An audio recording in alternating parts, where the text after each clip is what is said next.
Hello, brothers and sisters. Welcome back to the Book of Ruth. Let me ask you, do you like detective movies? Suspense movies? Filled with drama and mystery and stuff like that, like James Bond? Well, you can get your fill today. Yeah, but we get into this third act in the heart of it all, the great scene of action. We're going to discover a lot of suspense, of sneaking around and stuff. You'll see what I mean. Plus a big old question, will they or won't they? That too, you'll see what I mean when we get to it. Ah, fudge. After we do it. 3, 2. Hello, brothers and sisters. Welcome back to our Book of Ruth. And let me ask you, do you like spy movies? You know, kind with a lot of suspense and mystery and stuff. Well, you're going to get your fill today. Oh yeah, we are in the Book of Ruth. The third act, the heart of it all, the great action scene. And it's filled with mystery, sneaking around and stuff. We even get to an interesting question of, will they or won't they? But that will be in time. But now the bigger question is, why is this text here? When you realize God could have spoken, could have taught us this story without all 4 chapters. He could have just skipped the third one. I mean, he wants to tell us about a Moabite woman who becomes part of Israel. He doesn't need every chapter to do that. He chose to have this and this scene as the way it's put together. There's a reason for it. There's something he wants to show us in that, and we want to look at it together. Right? God speaks to us through different genres and literary styles, and most of the time through stories. And as we said, Ruth is not one of those big elongated stories. It's more like a play with 4 acts, all cut down, very minimal, with just a bit of dialogue, and everything they say is important. Now, we're building off what we already saw. Naomi, who wants to seek what is good for Ruth, will do it by giving her a lot of commands. Yeah. She's going to see what's best for Ruth by giving her a command. Go there, do this, and do this. And at the end of it all, Ruth finally speaks up and says, I'll do it. I'll do everything. And the first readers are left questioning, will she really? Or will he be like Israel in the desert? They say, we will obey the law. And then they don't. Remember, this is the time of the judges, where everybody keeps disobeying the law. Will this happen for Ruth too? Let's find out together. We start in verse 6. So, she went down to the threshing floor and did just as her mother-in-law had commanded her. Don't forget, this is the narrator speaking, the author, the Holy Spirit guiding this person to write this. This is God's divine commentary that Ruth did everything her mother-in-law said. It's going to be important because later on stuff happens that brings people to say, did Ruth really obey? Well, God says yes. So let's try to find out how this could happen. We continue in the action with our first spy moves. And when Boaz had eaten and drunk, and his heart was merry, he went to lie down at the end of the heap of grain. Then she came softly and uncovered his feet and lay down. That's what I mean by sneakiness. And you even see the cut down, almost machine gun way that action is happening here, right? Boaz eats, drinks, and then he goes to lay down. She sneaks around. She covers his feet and lays down. It all happens like that in the movie, right? Action is just going before our eyes. Bang, bang, bang, bang, bang. That's what's going on here. And it'll continue to be like that too. Very action-packed. Even the conversation will be very cut and curt and bang, bang, bang. Now Boaz says, it says that he ate and drank and his heart was merry. Don't just think, oh, of course, he drank. Of course he's merry. No. See, the word he's using here is the word for pleasant. Not the exact same name as Naomi, but the idea is very similar though. Take note of that. His heart was pleasant in joy. That's important. You'll see very quickly why that's important. So all this action happens just like Naomi told her, Ruth obeys. So what happens next? Well, at midnight, the man was startled and turned over. And behold, a woman laid at his feet. This is when the spy turns around and realizes, you've been following me for weeks. Why? Right? This is when the big reveal will happen. The narrator, again, skipping through time like any kind of movie until he kind of zero ins on a specific scene. We saw that in chapter 1. Remember the prelude? Where he skips over 10 years for a family's life in a space of 5 verses. Elimelech and his family, they go down to Moab. His 2 sons get married. They die. He dies. Naomi's alone. Boom. 5 verses. 10 years. And even when we find out that there's bread and she goes up, it only stops when there's dialogue. That's when the camera kind of comes in and says, okay, let's stop time for a moment. I mean, you see the idea of midnight, but we don't know exactly what time. It doesn't, our midnight's not their midnight. It's the middle of the night is the idea here. But what middle exactly? Not important. It's not the time that's important. So everything's going to stop now. Something important is about to happen. And don't miss how he's startled. A lot of commentators try to figure out, is it a bad dream or the wind? Or did Ruth hit him somehow? And it's not important. What is to see the spectrum of emotions that has happened for Boaz? He went from having a heart full of pleasant joy to now fear, which is the idea here, fear. This is like Naomi in 2 chapters.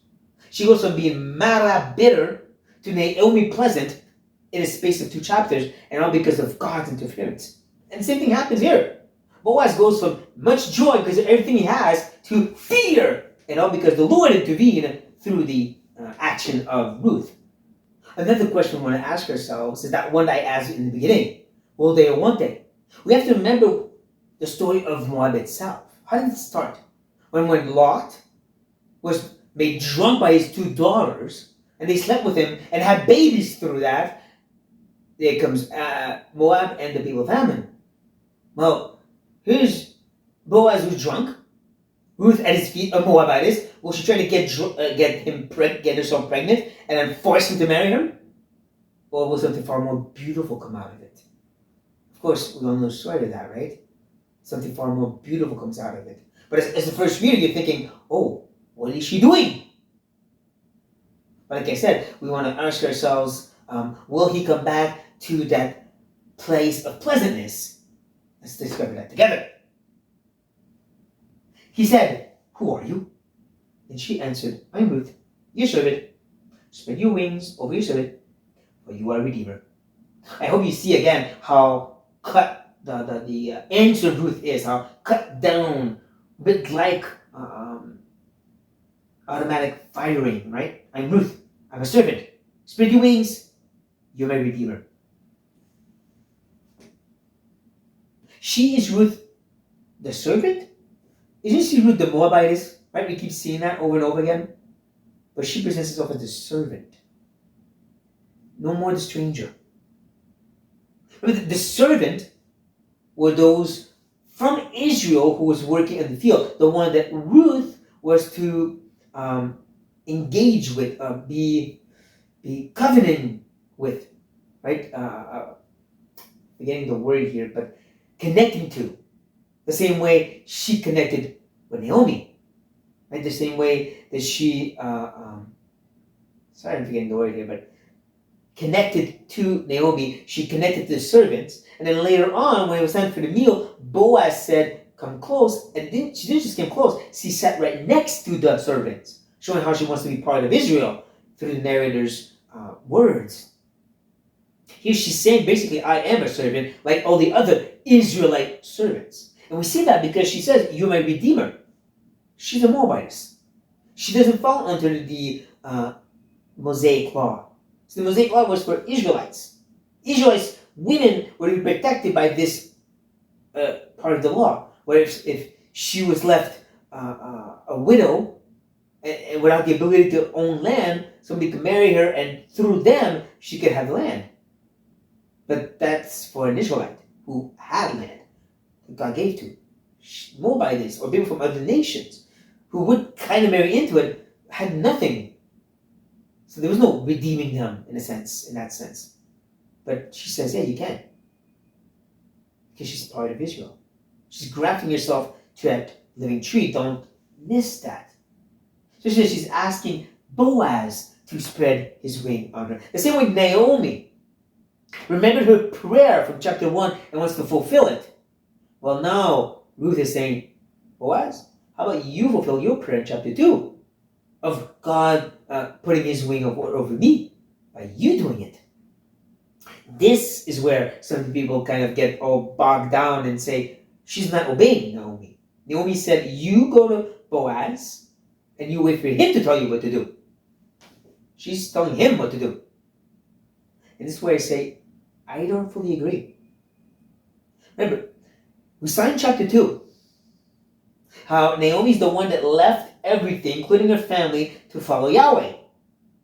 By, again, making a covenant with Naomi that represents Yahweh. And so in return, her acting like Abraham, Boaz starts acting like God over her, blessing her, being gracious to her, and talking about how God's wing is over her. Now, I believe this is more of, in a type and shadow way, her praying to God, cover me through Boaz. So it's not her directly asking him as much as in a type and shadow praying, Lord, do it through Boaz. As we're going to see, she's not going to be condemned for this, even though women never asked for marriage to men. Men did it to women back then. But she won't be condemned. Not by God and not by Boaz either. And he said, may you be blessed by the Lord, my daughter. You have made this last kindness great in the first, in that you have not gone after young men, whether poor or rich. The Lord bless you. In other words, it's almost like he's saying God is going to answer your prayer. You being covered through me. Again, it's still, and that idea that it's a type and shadow of her praying and God answering. She still hasn't necessarily technically disobeyed Naomi's orders. No, Boaz is moved by her action, especially that she can go to the young men. Probably pointing to the fact that Boaz was much older. No, instead, she showed kindness, hesed. Remember that word, right? It keeps going up again and again. This idea of hesed being God's covenant, faithful, good love to his people. There's Boaz saying, you do that to me. There's even a sense where, and again, I can't be sure where, but the word pleasant shows up here again too. It's almost like he's saying, it really pleases my heart that you show me such hesed. Remember, he went from having a heart that was pleasant to fearful to pleasant again by Ruth asking God to cover her through Boaz. All of this is still in Naomi's request in a sense, and all okay and appropriate, and not a dishonor or disobedience to what God asked, what Naomi told her to do. Still faithful to what verse 6 said. She did everything Naomi asked her. She's not in disobedience yet. I don't think so. She's being praised for her kindness, for her goodness, which will prompt Boaz to say this. And now, my daughter, do not fear. I will do for you all that you ask.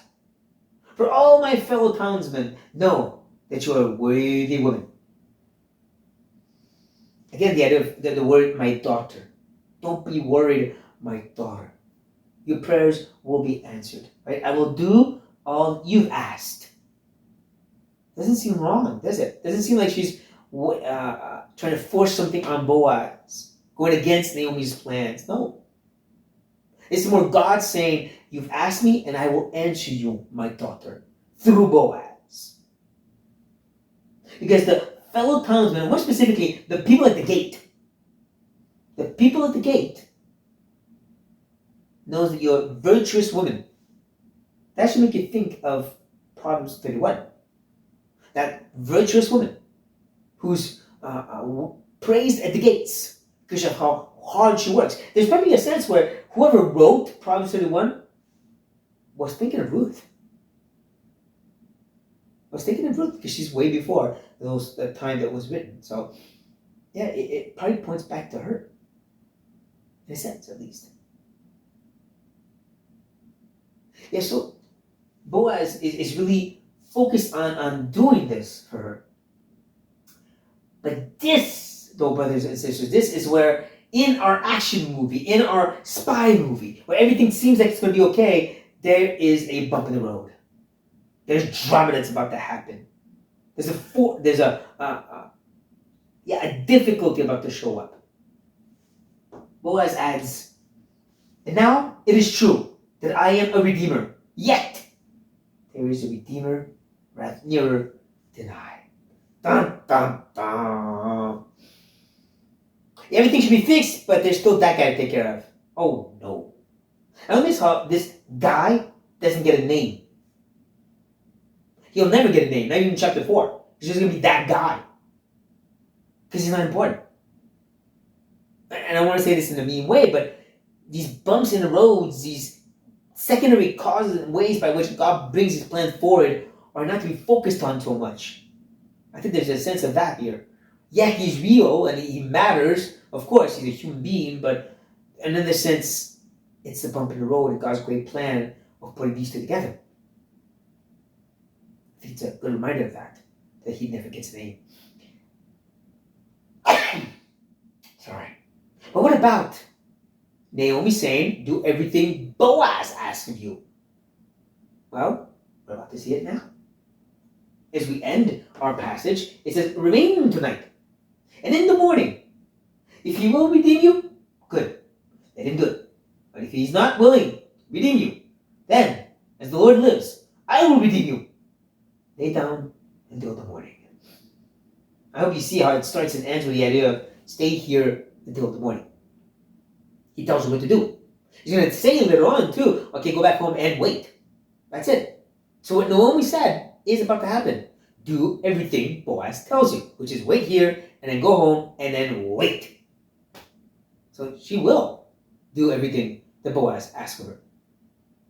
And Boaz really has a heart to redeem her. And you see it the way he expresses it, right? If he will redeem you, then good, do it. If not, I'll do it. Whatever, you will be redeemed. Ruth, you will be redeemed. God is speaking here.